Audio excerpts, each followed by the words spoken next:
అందరికీ నమస్కారం. ఈరోజు కథ పంతం ప్రేమ పార్ట్ 25.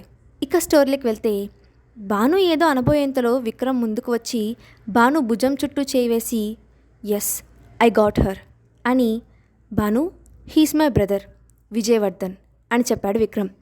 విక్రమ్ చెప్పిన మాటతో ఆశ్చర్యపోవడం విజయవంతైంది.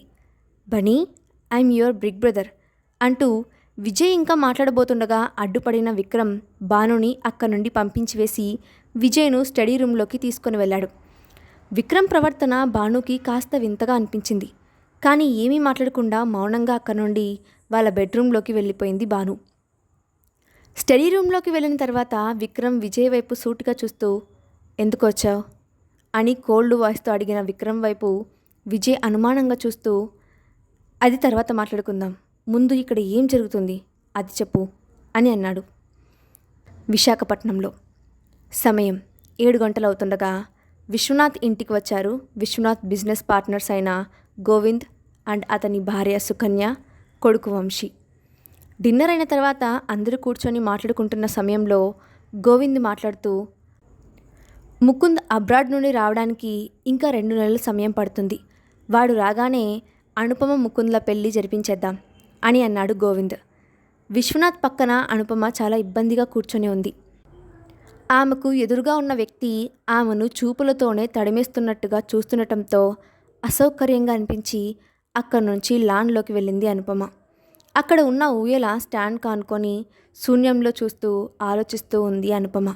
అప్పుడే ఆమె నడుము మీద ఎవరిదో చేతి స్పర్శ తగలడంతో ఉలిక్కిపడి వెనక్కి చూసిన అనుపమకు ఆమె పక్కన నిలబడి కనిపించాడు వంశీ. తన నడుంపై నుండి అతని చేతిని తీయడానికి ప్రయత్నిస్తున్న అనుపమను వెనక నుండి హక్ చేసుకున్నట్టుగా పట్టుకొని కూల్ డౌన్ ఎందుకంత ఓవర్గా రియాక్ట్ అవుతున్నావు, ఇట్స్ ఆల్ నార్మల్ అని అన్నాడు వంశీ. అతి కష్టం మీద అతని గ్రిప్ నుండి విడిపించుకున్న అనుపమ చాచిపెట్టి అతని చెంప పగలగొట్టింది. అనుపమ కొట్టడంతో హౌ డేర్ యూ, నువ్వు నన్నే కొడతావా అని అడిగిన అతనితో హౌ డేర్ యూ, మీ అన్నకు కాబోయే భార్యను నేను, నన్ను తాకడానికి నీకు బుద్ధి లేదా అని అదే తీవ్రస్థాయిలో అరిచింది అనుపమ. ఆ మాటకు వంశీ సర్కాస్టింగ్గా నవ్వుతూ వాట్, అన్న భార్య, హో కమ్ ఆన్, ఏంటి నువ్వు కలలో విహరిస్తున్నావా? అలా అయితే వేకప్, నిన్ను ముకుందుకిచ్చి పెళ్లి చేస్తున్నారు. అందుకు ప్రతిఫలంగా మీ నాన్న బిజినెస్కు మా నాన్న హెల్ప్ చేస్తున్నారు. That's it. మా ఇంటికి ఒక కోడలు కావాలి, మీ నాన్నకు ఆయన బిజినెస్ నిలబడడం కావాలి. It's purely business deal. నువ్వు నేను నీ అన్న భార్యను, నేను నీకు వదిననవుతాను అంటూ సెంటి డైలాగ్స్ కొట్టవలసిన అవసరం ఇక్కడేం లేదు. If you like it we can అని అంటూ అనుపమ ముందుకు వచ్చాడు వంశీ. వంశీ మాట పూర్తి చేయకుండానే మళ్ళీ అతని చెంప పగలగొట్టింది అను. అనుపమ కొట్టిన చెంపదెబ్బతో ఉక్రోషంగా అనుపమ మీదకు వచ్చిన వంశీ ఫోన్ మోగడంతో కాల్ పిక్ చేసి హా మామ్ వస్తున్నా అని చెప్పి అనుపమ వైపు చూస్తూ మళ్ళీ కలుద్దాం అని వంకరగా నవ్వుతూ అక్కడి నుండి వెళ్ళిపోయాడు వంశీ. స్టడీ రూమ్లో ఏం జరుగుతుంది చిన్న, తను మన బన్నీ కాదా అని కాస్త అనుమానంగా అడిగాడు విజయ్. అఫ్ కోర్స్ షీఈజ్ అని అన్న విక్రమ్ భుజంపై చేయివేసి తను మన బన్నీ అయితే మరి నన్నెందుకు గుర్తుపట్టడం లేదు, అసలు ఏం జరిగింది అని అడిగాడు విజయ్. తను మన బన్నీ కాదా అని అడిగిన విజయ్ వైపు విక్రమ్ చూస్తూ తను మన బన్నీయే అని చెప్పి టేబుల్ డ్రా పాస్వర్డ్ ఓపెన్ చేసి ఒక ఫైల్ను బయటకు తీసి అందులో ఉన్న డిఎన్ఏ రిపోర్ట్ను విజయ్కి ఇచ్చాడు విక్రమ్. విక్రమ్ ఇచ్చిన ఆ డిఎన్ఏ రిపోర్ట్ చూసిన విజయ్ ముఖంలో సంతోషం విరిసింది. మళ్ళీ వెంటనే బాధగా ముఖం పెట్టి మరి బన్నీ మనల్ని ఎందుకు గుర్తుపట్టడం లేదు అని అన్నాడు విజయ్. విక్రమ్ మాట్లాడుతూ 14 సంవత్సరాల క్రితం జరిగిన యాక్సిడెంట్ వల్ల భాను పూర్తిగా తన గతం మర్చిపోయింది. ఒకప్పుడు మనకు తనకు మధ్య ఉన్న బంధం, మనతో కలిసి తను చేసిన అల్లరి, మనతో కలిసి గడిపిన సంతోష క్షణాలు అన్నీ మర్చిపోయింది. ఒక్క మాటలో చెప్పాలంటే తనెవరో తనకే తెలియని ఒక ప్రశ్నలా మారి సమాధానం కోసం వెతుకుతోంది అని బాధగా చెప్పాడు విక్రమ్. విక్రమ్ బాధపడడం చూసిన విజయ్ విక్రమ్ భుజం మీద చేయివేసి తడుతూ మనం ఎవరు, మనతో తనకున్న రిలేషన్ ఏంటి అనేది మనం తనకు గుర్తు చేద్దాం, దానివల్ల ప్రయోజనం ఉండొచ్చుగా అని అన్నాడు విజయ్. విజయ్ మాటలకు విక్రమ్ తల అడ్డంగా ఊపుతూ సెల్ఫ్లో నుండి ఒక ఫైల్ను తీసి విజయ్కి ఇచ్చాడు. అది భానుకి ప్యానిక్ అటాక్ వచ్చిన సమయంలో విక్రమ్ హాస్పిటల్లో చేయించిన టెస్ట్ల రిపోర్ట్లు అవి.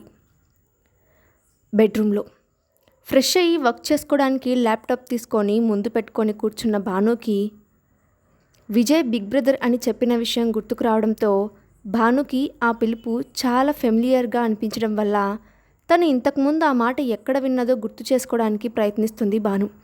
కానీ ఎంత ప్రయత్నించినా ఏమీ గుర్తుకు రాకపోగా తలనొప్పి స్టార్ట్ అవడంతో సోఫాలో వెనక్కి వాలి తలనొక్కుంటూ కళ్ళు మూసుకొని కూర్చుంది భాను.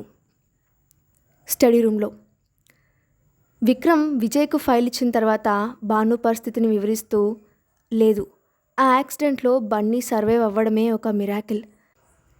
ఇప్పుడు ఆ ఫేడ్ అయిన మెమొరీస్ని మనం ఫోర్స్ఫుల్గా తనకు గుర్తు చేయడానికి ట్రై చేస్తే సిచ్యువేషన్ ఇంకా వరస్ట్గా మారే అవకాశం ఉంది అని డాక్టర్ చెప్పారు అని చెప్పిన విక్రమ్ ఒక క్షణం పాజ్ ఇచ్చి, అదీ కాకుండా తను మనకు దూరమైన తర్వాత ఫేస్ చేసిన పరిస్థితుల వలన రిలేషన్స్ అంటే తన మనసులో ఒక నెగిటివ్ ఇంప్రెషన్ పడిపోయింది. తన దృష్టిలో రిలేషన్ అంటే ఎదుటివారు కేవలం వారి స్వార్థ ప్రయోజనాల కోసం బంధాన్ని ఉపయోగించుకోవడానికి మాత్రమే దగ్గరవుతారు అనే ఒక భావనకు వచ్చేసింది భాను. దానివల్ల ఎవరైనా తనకు దగ్గర అవ్వాలని ప్రయత్నించినా లేదా తను ఎవరికైనా దగ్గర అవ్వాలన్నా మళ్ళీ తను ఎక్కడ గాయపడవలసి వస్తుందో అని భయపడి తన చుట్టూ ఒక సర్కిల్ను గీసుకొని కోపాన్ని మొండితనాన్ని ఒక పరదాల కప్పుకొని ఆ ముసుగు వెనుక బ్రతికేస్తోంది. తనకు నిస్వార్థంగా పంచుతున్న ప్రేమను కూడా తనకు దగ్గర తీసుకోవడానికి భయపడి ఆ ప్రేమను దూరంగా నెట్టేస్తోంది. ఇలాంటి పరిస్థితుల్లో తన దగ్గరకు వెళ్ళి మన గురించి చెప్తే మనల్ని కూడా తప్పుగా అర్థం చేసుకొని మన నుండి కూడా దూరంగా పారిపోతుంది. అందుకే ముందుగా తనకు నేను ఏమీ చెప్పలేదు అని అన్నాడు విక్రమ్.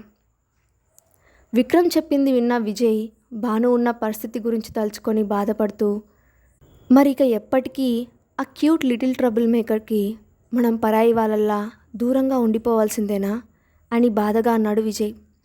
విక్రమ్ మాట్లాడుతూ, అదేమీ కాదన్నయ్యా, నెమ్మదిగా తన మెమొరీస్ని తిరిగి తీసుకువచ్చే ఛాన్సెస్ ఉన్నాయి అని డాక్టర్ చెప్పాడు. కాకపోతే అందుకు భాను మానసికంగా ప్రశాంతంగా ఉండాలి. తను స్ట్రెస్ తీసుకుంటే తన బ్రెయిన్ ఆపై ఎఫెక్ట్ పడుతుంది అని భానుకి ప్యానిక్ అటాక్ వచ్చిన సందర్భంలో డాక్టర్ భాను పరిస్థితిని వివరించిన విషయాన్ని దాని గురించి విజయ్తో చెప్పాడు విక్రమ్. ముందుగా తనలో తిష్ట వేసుకొని కూర్చున్న భయాలను నెగిటివిటీని పోగొట్టి తనకు మళ్ళీ నమ్మకాన్ని ఇవ్వాలి. అప్పుడే మనం తనను నార్మల్ చేయడానికి ప్రయత్నించగలం అని విజయ్కి చెప్పాడు Vikram. Just hope for the best అని అన్న విజయ్, కానీ బామ్మకి విషయం తెలిస్తే తట్టుకోలేదు అని అన్నాడు. బెడ్రూమ్లో వెనక్కి వాలి కళ్ళు మూసుకొని ఉన్న భాను తలను ఎవరో మృదువుగా మసాజ్ చేస్తుండటంతో కళ్ళు తెరిచి చూసిన భానుకి విక్రమ్ కనిపించాడు. ఆర్ యూ ఆల్ రైట్ అని అడిగిన విక్రమ్ని చూడగానే విజయ్ తనతో మాట్లాడుతున్నప్పుడు విక్రమ్ బిహేవియర్ గుర్తువచ్చి, నువ్వు నా నుండి ఏమైనా దాస్తున్నావా అని అడిగింది. ముందుకు వంగి భాను నుదుటిపై కిస్ చేసిన విక్రమ్, ఏం దాచాను అని అన్నాడు. విశాఖ నగరంలో గోవింద్ వాళ్ళు వెళ్ళిపోయిన తర్వాత స్టడీ రూమ్లో ఉన్న విశ్వనాథ్ దగ్గరకు వచ్చింది అనుపమని చూసి, ఏంటి అని అడిగాడు విశ్వనాథ్. నాకు ఈ పెళ్లి చేసుకోవడం ఇష్టం లేదు అని తలదించుకొని నెమ్మదిగా చెప్పింది అనుపమ చెప్పింది విన్న విశ్వనాథ్ ఒక్క నిమిషం సైలెంట్గా అనుపమ వైపు చూసి, చెప్పడం అయిపోతే ఇక వెళ్ళు అని అన్నాడు నిర్లక్ష్య ధోరణిలో. నాన్నా అని అన్న అనుపమ వైపు విసుగ్గా చూస్తూ చేతిలో ఉన్న ఫైల్ను పక్కన పడేసి, ఏంటి అని అడిగాడు. ఈ పెళ్ళి వద్దు నాన్న, మీకు బిజినెస్ పరంగా అయితే నాకు వీలైన హెల్ప్ నేను చేస్తాను అని అంది అను. హెల్ప్ చేస్తావా? ఏం హెల్ప్ చేస్తావు అని అన్న విశ్వనాథ్ అనుపమ మాట్లాడేలోపే మళ్ళీ మాట్లాడుతూ, నువ్వు నాకు చేయగలిగిన హెల్ప్ ఒక్కటే, నోరు మూసుకొని ఈ పెళ్లి చేసుకోవడం అని అన్నాడు. నాన్న, వాళ్ళు కరెక్ట్ అని నాకు అనిపించడం లేదు, అతని బిహేవియర్ సరిగ్గా లేదు అని అంది అనుపమ. ఎవరిది అని అన్న విశ్వనాథ్ మాట పూర్తవ్వకుండానే, ఏం జరుగుతుంది ఇక్కడ అని అంటూ వెనక నుండి వచ్చింది మహిత. అక్కడ ఉన్న అనుపమను చూస్తూ, ఏం చేస్తున్నావు ఇక్కడ అని అంది. ఇప్పుడు తను ఏం మాట్లాడినా మహిత తన తల్లిని అవమానించేలా మాట్లాడుతుందని భావించిన అనుపమ ఏమీ మాట్లాడకుండానే సైలెంట్గా అక్కడి నుండి వెళ్ళిపోయింది. విక్రమ్ విల్లాలో ఏం దాచాను అని భానుని అడిగిన విక్రమ్తో, మీ అన్నయ్య నేను బాగా తెలిసినట్టుగా మాట్లాడుతున్నారు. నేను అతన్ని ఇంతకుముందు ఎప్పుడు చూడలేదు. కానీ నేను తనని బిగ్ బ్రదర్ అని పిలవడం ఏంటి అని అంది భాను. బిగ్ బ్రదర్ అన్న మాట వల్ల భాను స్ట్రెస్ ఫీల్ అవుతుంది అని గ్రహించిన విక్రమ్, నువ్వు నా వైఫ్కి కాబట్టి నీ గురించి నా వాళ్లకు తెలుస్తుంది. ఇక మరొక విషయం ఏంటంటే నేను తనను బిగ్ బ్రదర్ అని పిలుస్తాను కాబట్టి నిన్ను కూడా అలానే పిలవమని చెప్తున్నాడు అని చాలా క్యాజువల్గా ఏమాత్రం అనుమానం రాకుండా చెప్పాడు విక్రమ్. కానీ విక్రమ్ చెప్పింది భానుకి ఎక్కడో తేడా కొడుతూ ఉండటంతో అసలు ఇంకా ఎంతమంది ఇలా నన్ను సర్ప్రైజ్ చేస్తారు అని ఇండైరెక్ట్గా విక్రమ్ ఫ్యామిలీ మెంబర్స్ గురించి అడిగింది భాను. విక్రమ్ వచ్చి భాను పక్కన కూర్చొని మాట్లాడుతూ, నాకు 10 years ఉన్నప్పుడే అమ్మా నాన్న ఒక కార్ యాక్సిడెంట్లో చనిపోయారు. ఆ తర్వాత నేను అన్నయ్య ఒంటరి వాళ్ళం అయిపోయాం. అనాథలైపోయిన మమ్మల్ని మా నాన్నమ్మ చెల్లెలు తనతో పాటు తీసుకొని వెళ్ళి తానే మమ్మల్ని పెంచింది అని చాలా డల్ వాయిస్తో చెప్పాడు విక్రమ్. విక్రమ్ కూడా తనలానే చిన్న వయసులోనే తన తల్లిదండ్రులకు దూరమయ్యాడని తెలుసుకోవడంతో బాధగా అనిపించిన భాను విక్రమ్ చేతిని మృదువుగా నిమిరింది. ఆ స్పర్శకు నార్మల్ అయిన విక్రమ్ చిన్నగా నవ్వుతూ, అన్నయ్యకు నన్ను సేవ్ చేసింది నువ్వే అని తెలుసు. నేను నిన్ను ఇష్టపడి పెళ్లి చేసుకున్నానని కూడా తెలుసు. అందుకే నీతో అంత చొరవగా మాట్లాడాడు. నేను తనతో ఎంత క్లోజ్గా ఉంటానో నువ్వు కూడా అలానే ఉండాలని అనుకుంటున్నాడు అని అన్నాడు విక్రమ్. మీ ఇద్దరు క్లోజ్గా ఉన్నారా అని అంది భాను. విక్రమ్ నవ్వుతూ భాను తలను రబ్ చేసి చిన్నగా నవ్వి, నీకు ఇబ్బంది లేకపోతే విజయ్ను బిగ్ బ్రదర్ అని పిలువు అని చెప్పాడు.